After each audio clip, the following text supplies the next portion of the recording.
दुख के साथ सूचित करना पड़ रहा है।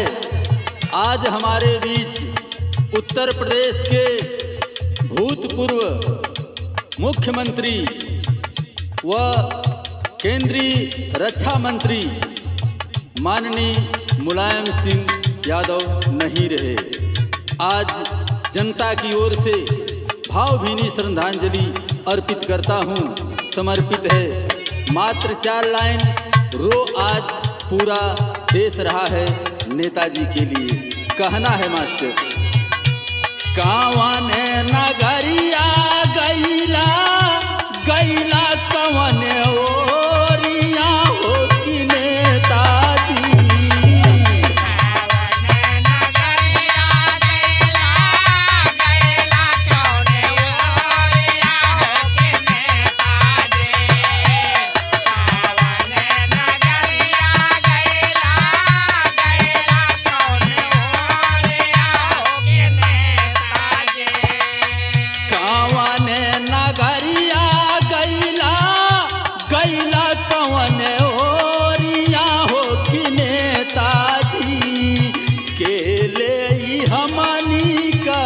खबारिया हो कि नेताजी।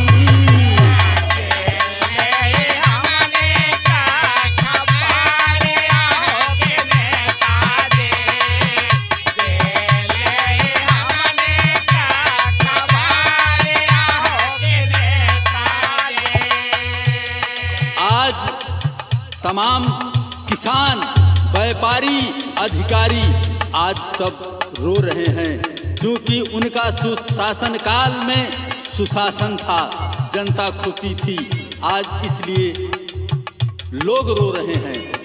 कहना है कि रोवेला लोगवा सब उत्तर प्रदेश के।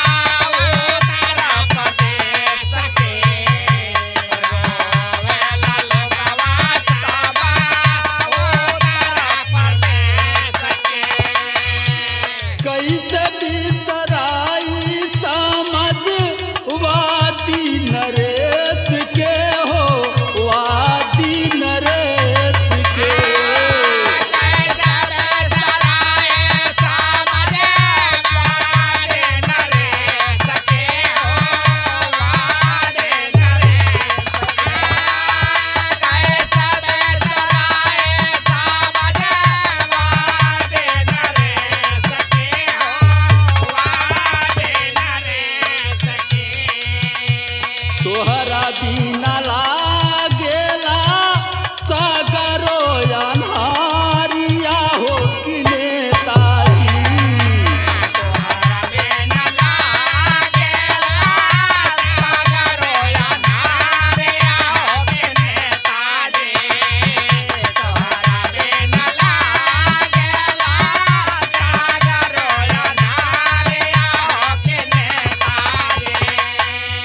तोहरा बिना लागेला सागरो अन्हारिया हो कि नेताजी।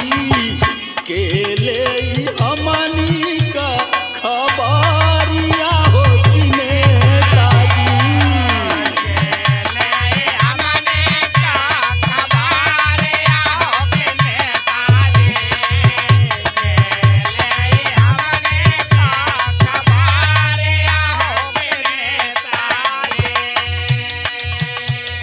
नेताजी जीवन का सफर शुरू किए एक शिक्षक के रूप में। शिक्षक से प्रमाण मिलता है कि 7 बार विधायक हुए, 3 बार सांसद हुए, 3 बार उत्तर प्रदेश के मुख्यमंत्री हुए और उनके शासन में सुशासन था। लोग खुशी मनाते थे। यादव कुल गर्व करता था कि यदुवंश में कोई हंस पैदा हुआ जो कि यदुकुल का नाम रोशन किया।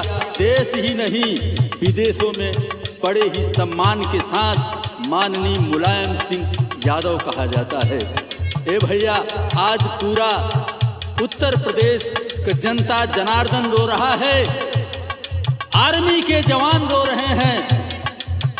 कई वर्ष उन्होंने रक्षा मंत्री पद पर होते हुए देश की रक्षा की। उनके रक्षा काल में कोई घुसपैठ नहीं हुआ, यहाँ तक प्रमाण मिलता है। कहना है, जनता के खातिर राजा नीति में अइला,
बाबू नेताजी के कार्यकाल में जो भी दीन दुखी गया वह वापस नहीं आया, चाहे वो एससी समाज से हो, चाहे एसटी समाज से हो, चाहे ओबीसी का हो, चाहे वो माइनॉरिटी का हो, वह सभी के लिए रक्षक थे।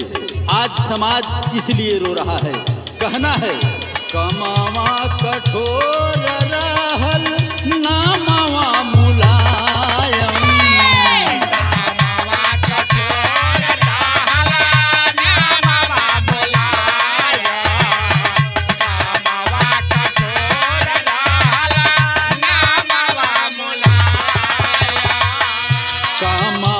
कठोर